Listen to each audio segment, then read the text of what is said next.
Good evening mga kapadayon! Ito po si Ate Jasmine na nagsasabing kahit dahan-dahan lang, ang mahalaga ay tuloy-tuloy sa pag-usad. Makakarating ka rin sa iyong paroroonan. Laging tandaan, bawat kwento ng kabutihan, binubuhay ang bayanihan. Padayon ka, Juan! Ayan, good evening po sa ating lahat. Na-miss ko po kayo. And welcome back sa another episode ng Padayon Kahuan. Medyo matagal din akong nawala at hindi nakapag-host. Ayan, thankful na rin ako dahil nagkaroon ako ulit ng isang opportunity na makapag-host ulit dito sa Padayon Kahuan after ng mga ganap sa aking life. So, ayan, I hope na lahat po kayo ay excited sa isa na namang story na tutunghayan natin ngayong gabi. Siyempre, hindi tayo titigil sa pagbigay ng inspirasyon, di ba, sa bawat isa. Kaya naman, alamin na natin ang story ng buhay ng ating guest for tonight at kung paano siya nagpapatuloy sa gitna ng mga pagsubok, 'di ba? So, ayan, ready na ako, kaya dapat ready na rin kayo. Ayan, so sa ating guest po for tonight ay siya po ay former staff ng Resources for the Blind Incorporated Philippines. At isa po siyang totally blind. So, isa na namang from blind community ang magpapa-inspire sa atin ngayong gabi. Totoo talaga, no, na talaga hindi nagpapatalo ang mga visually impaired, 'di ba? Tayo talaga yung tunay na palaban. So, atin ang ipakilala sa lahat, isa pong karangalan na ma-interview ang napaka-masipag at napaka-mabait, no? May mapagmahal na puso. Please welcome Ate Joyce Lopez. Hello, Jasmine. Magandang gabi po sa lahat ng mga masugid na taga-subaybay ng Padayon Kahuan, isang napakagandang programa, dala po ng Bayanihan Initiatives. Maraming salamat sa pagkakataon na makasama kayo at makasama nyo ngayong gabing ito. Ayan, 'di ba? Unang bungad pa lang, alam mo nang may inspire ka na. Hi Ate Joyce, kamusta ka? Ayan, hello Jasmine. Mabuti naman sa tulong at biyaya ng ating Panginoon. Ito, patuloy pa rin, padayon pa rin Yes! sa mga gawain sa araw-araw. Opo, grabe. Alam ko busy kang tao, Ate Joyce, pero naglaan ka ng time para sa amin ngayong gabi. So, bago tayo magtanungan, ano po yung mga pinagkakaabalahan mo ngayon, Ate Joyce? Ayan, so ngayon kasalukuyan nakikipag-work ako together with RBI International para sa mga ilang initiatives para pa rin dyan sa ating mga blind or visually impaired community dyan sa Pilipinas. More on discipleship yung initiatives na gusto natin. Wow. Kasi naniniwala tayo na mas madaming kabataan na ma-mentor, madadala sa Panginoon, they can change the world upside down. Yes. Sabi nga, ayun. So, isa yan sa ginagawa ko and ilang involvement pa din, connections pa rin, teaching opportunities pa rin, and mentoring opportunities dyan pa rin sa atin sa Pilipinas. Wow, grabe naman. Yung heart mo, Ate Joyce, talagang unang-una pa lang pinapakita mo sa amin na talagang meron kang mabuting hangarin sa mundong ito. 'Di ba? Sumasagot lang sa calling. Yes, despite sa mga nangyayari sa atin ngayon, 'di ba? Oo nga, oo, totoo 'yan. Talagang meron pa ring natitirang kabutihan sa puso ng bawat isa. Yes.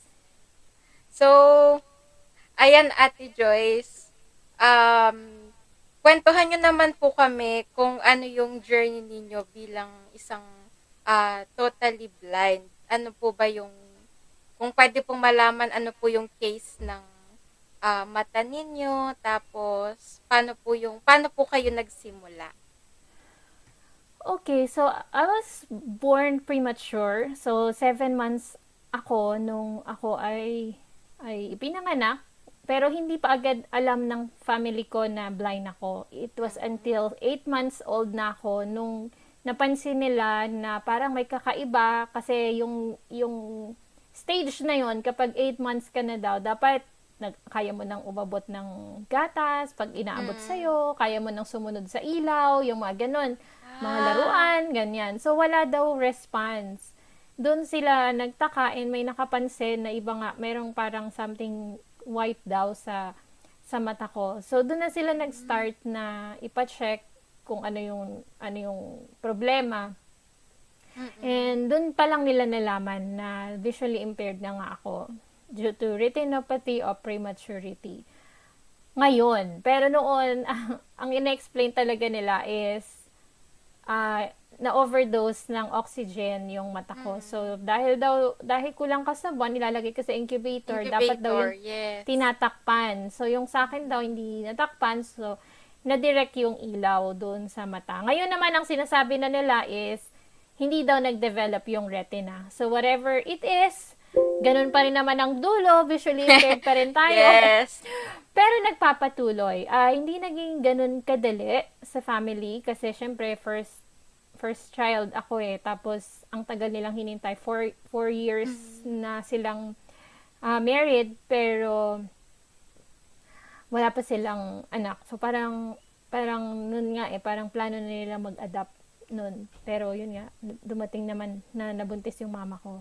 Hanggang sa, ayun, sa kabila ng mga iyakan, so syempre sa part Mm. ng parents, hindi naging ganun Masakit yun, kadali. Ate Joyce, Oo, lalo na firstborn. oo. Mm. So hanggang sa hinanapan, nung kailangan ko na mag-aral, naghanap na sila ng school para sa akin, nagkaroon na ng mga referral, hanggang sa nakapag-aral na ako sa isang elementary school, dyan sa Manila, sa P. Gomez Elementary School. Tapos nag-high school ako sa Ramon Magsaysay High School. Tapos, dahil high school na, nakapag-join ako sa camp ng RPI.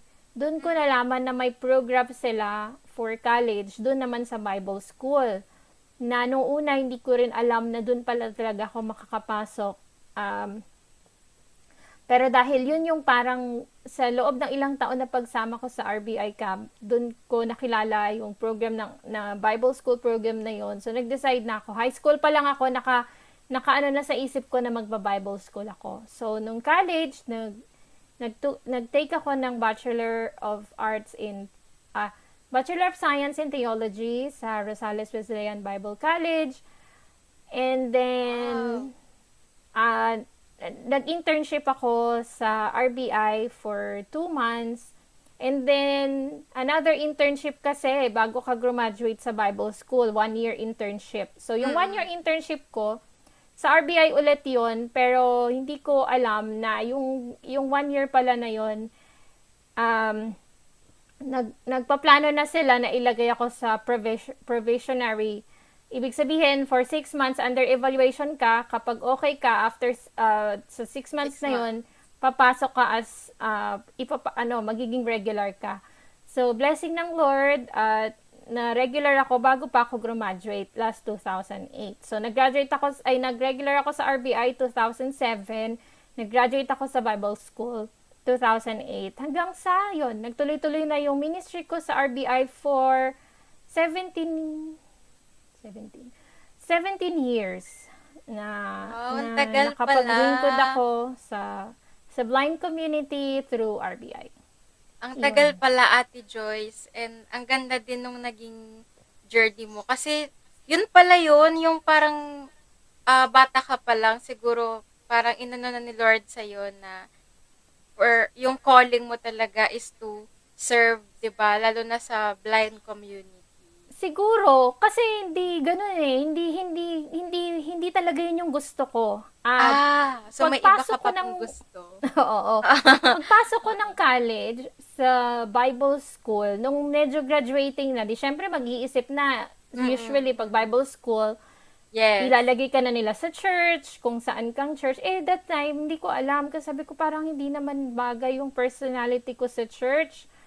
Parang baka hindi ko kayanin. Hanggang sa wala akong idea. Tapos sabi ko, dito na lang kaya ako sa school. Tulungan ko na lang yung mga blind na nag-enroll dito. Katulad ng ginawa ko nung 4th year na ako. Kasi na-assign ako to monitor yung mga estudyante nung 4th year na ako ng RBI. So, instead na kumukuha sila ng staff, ako na lang yung nagmo-monitor that time. So, sabi ko, ituloy ko na lang, ganito na lang kaya.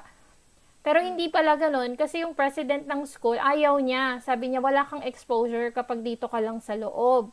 Tapos that Totoo time, po yun. si Mr. Weiser, nag-offer siya na doon ako mag-internship nga. Mas marami daw exposure, mas maraming magagawa.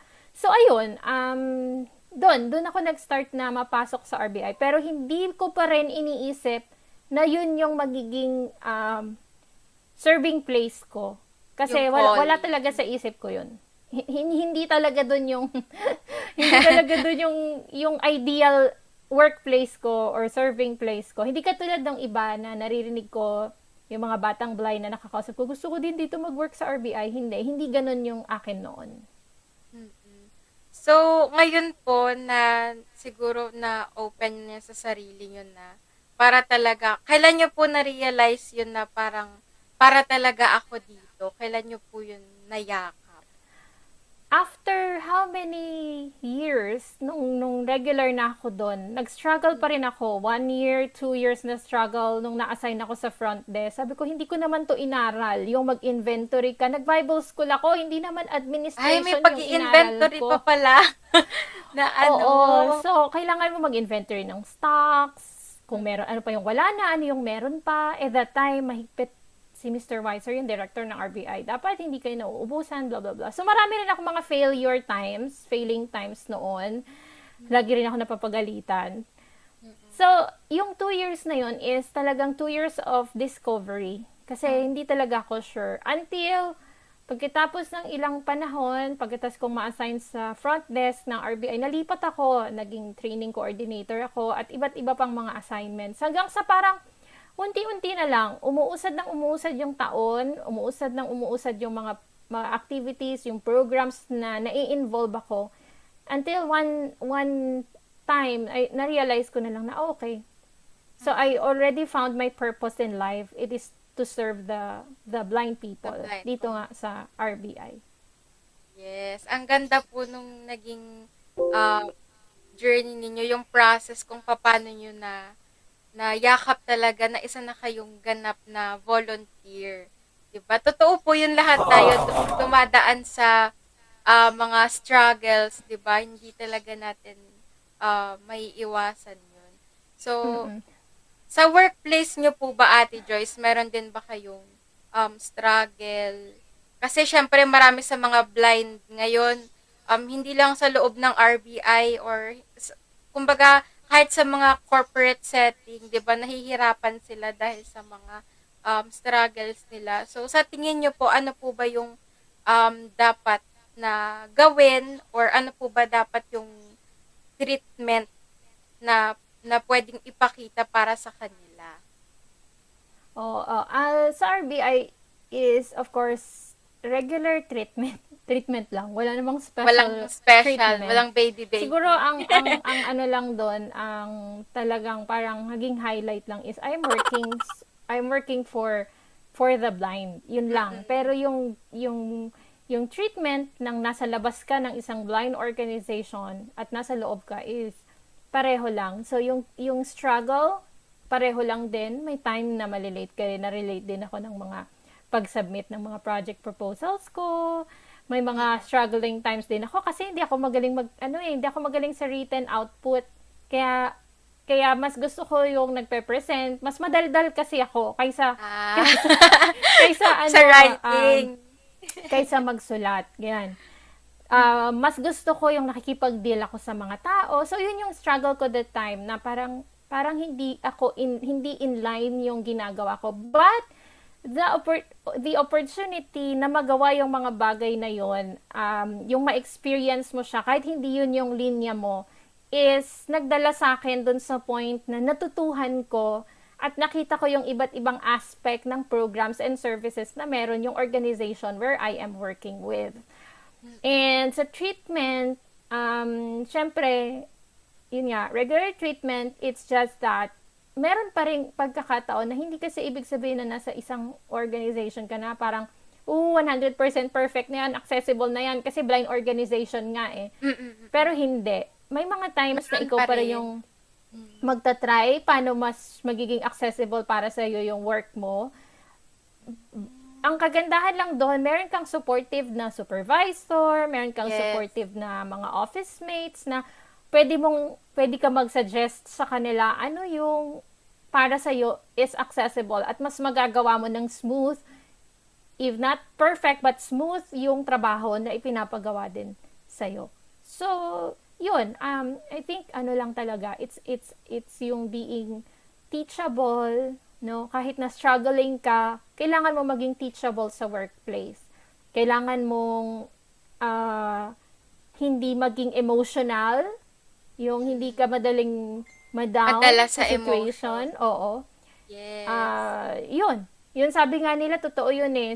Sa workplace, hindi lang technical skills. Di ba yung pinagkikwentuhan natin the other day ata? Yun. Opo. Sabi ko nga, Oo. hindi ka lang nagpapayaman ng technical skills para ma-hire ka or maging isang maayos or competitive na empleyado ka. You are also developing yung soft skills.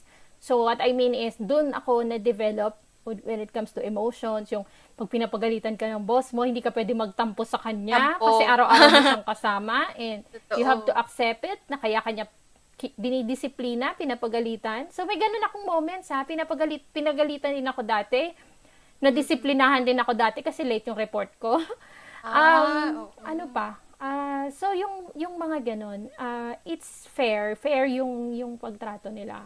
Totoo Based yun. dun sa experience ko noon. So, yun Kasi, nga, pagyamanin. opo. Kasi napakahalaga emotion. talaga nun, nung mga ganung topics, di ba, na kailangan maging ready din tayo emotionally. Lalo na kung Oo. nagtatrabaho tayo. Like, for Oo. example, dito sa Bayanihan Initiatives, syempre, hindi naman lahat, di ba, makakasundo natin. May mga personalities talaga na magka-clash tayo and all. So, minsan, hindi pwede na dapat laging tayo. Kailangan din natin Totoo. mag-adjust, 'di ba? Kasi hindi natin sila mapipilit. And totoo 'yun, 'di ba, Ate Joyce? Ang laki nung factor na sinabi nyo sa akin ngayon na kailangan ready yung pati spiritual mo, ready. Lalo na kung boss mo yung magagalit sa'yo. Oo. Kasi Direct diba, kasi dati, direct supervisor ko yung kumbaga parang pinaka-head boss yun. ko, pinaka Boss na director boss. ng RBI. So, siya talaga yung nagbibigay sa akin ng mga gagawin. So, yun yung experience ko. Pero Grabe. talagang na-train niya ako, hindi lang emotionally, technically, pati yung hiya mo na dapat wala kasi makikipag-coordinate ka sa mga taong hindi naman mo regular na kinakausap, yung first time mo makausap. Kasi ang goal mo, mabigay mo yung output na gusto niya eh. Or else, wala kang output. So, kakainin mo yung hiya Pride mo, mo yung talaga. ganun. Oo. Wala ng pride dito. Totoo. Yung bagay na hindi mo kaya, kailangan mawala yung pride mo, kailangan mo magtanong. Kailangan mong sabihin na hindi mo to alam para turuan ka. Totoo. Hindi Sabi nga pwedeng nila lahat- talaga, huwag kang mahihiyang magtanong. 'Di ba? Okay lang naman 'yun and hindi 'yun may iwasan sa kahit saang work, 'di ba? Kailangan nating magtanong kasi doon tayo nakakapag yung mas nakakapag-communicate tayo ng maayos. Kumbaga parang kailangan talaga natin ng open communication. 'Di ba? Napakahalaga nun sa workplace. Yes, totoo yun. Kasi ang turo sa akin dati, when we talk about communication, hindi lang yung nagtatanong, hindi lang yung verbal, yung pinag-uusapan. Tinuturo din yung sense of urgency. Ayaw na ayaw nun na kapag nag-email siya sa'yo or may email na sinend sa'yo, kailangan in 24 hours, kahit simpleng sagot lang, kailangan masagot mo yun. para sa kanya, hindi lilipas yung 24 hours dapat na wala kang sagot dun sa email na yun. So, di ba? Naku, Yun din talaga napaka-strict yung, naman. yung Strict urgency pala sa sa trabaho. ganun. Mm-mm, mm-mm. So, kailangan talaga ready din ang mga blind, di ba? Totoo. So, Ate Joyce, bilang isang volunteer, paano nyo po yun na-overcome lahat yung mga deadlines, yung mga challenges ninyo na naharapkan, yung sinabi nyo po kanina, na hinarap ninyo sa boss nyo, napapagalitan kayo, ganun. Okay, so yung sa volunteer kasi, na-experience ko yung volunteer work before ako ma-regular sa RBI. Na-experience ko yung volunteer work unang-una sa camp. So doon talagang you have to know and at least familiarize yung mga tuturuan mo mga campers doon. Tapos, syempre, oo, tama, yung part ng OJT ko, it's part of the volunteer work din. And paano ko yun na-overcome, yung dealings na yun? Yung thought na kailangan ko ng output. Mm. Kailangan kong gawin ito hindi dahil pinapagawa lang, kundi dahil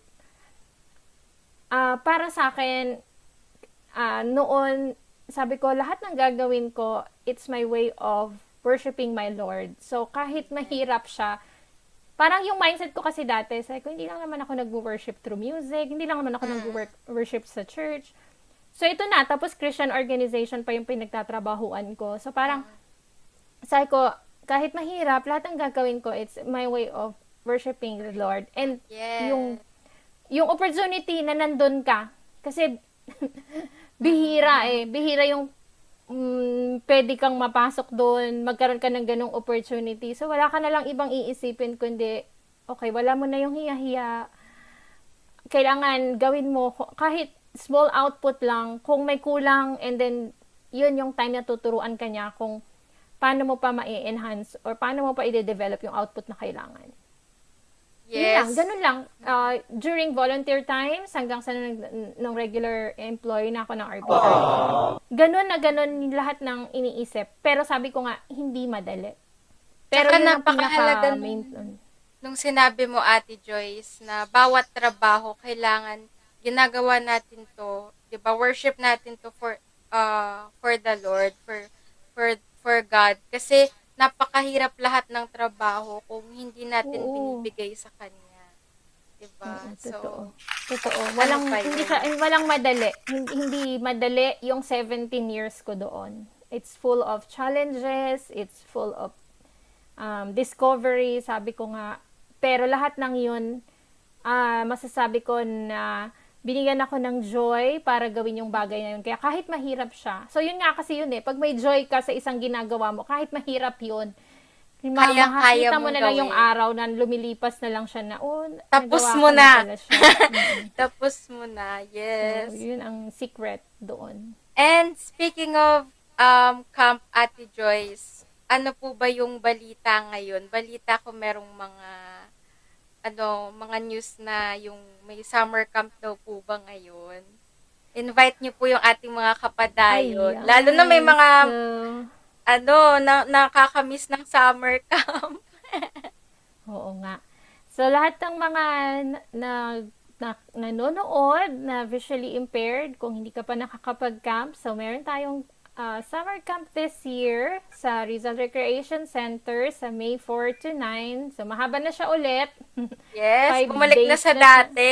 Bumalik na siya dati and ang blessing doon, ang babayaran lang is yung registration fee na 500 pesos 500. and Wow. all in na, kakain ka na ng masarap, buffet, unlimited, Wow. 3 times a day. Tutulog sa isang magandang tulugan, yan ang biyaya ng Lord sa camp natin. So, at iba't ibang mga activities and friendship na pwedeng mag-gain doon sa camp. So, kung hindi pa kayo nakakapag-camp o kung ikaw ay pwede pang mag-camp, edi, syempre, walang gagawin kundi mag-register na. So,